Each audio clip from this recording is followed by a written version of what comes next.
This is about 3 hours after a 2-level lumbar fusion. We used pedicle screws and rods and fixed the spine, freed up the nerves. Yeah. How are you feeling at the moment? Actually pretty good. Really. I'm tending to ski tomorrow.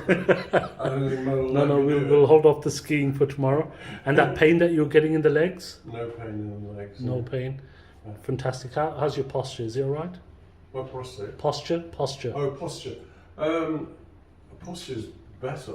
Yeah, you're looking straighter. I feel straighter. Yeah, you're looking straighter. Let's see you have a little walk. I've got some pain, but... Yeah, which is normal when considering only that's because 2, 3... back because that's... Yeah. But, Okay, can I just... I'm just...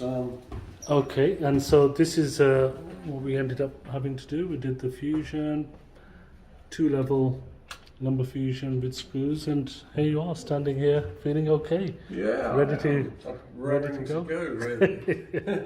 Good, fantastic. Excellent, ready to go.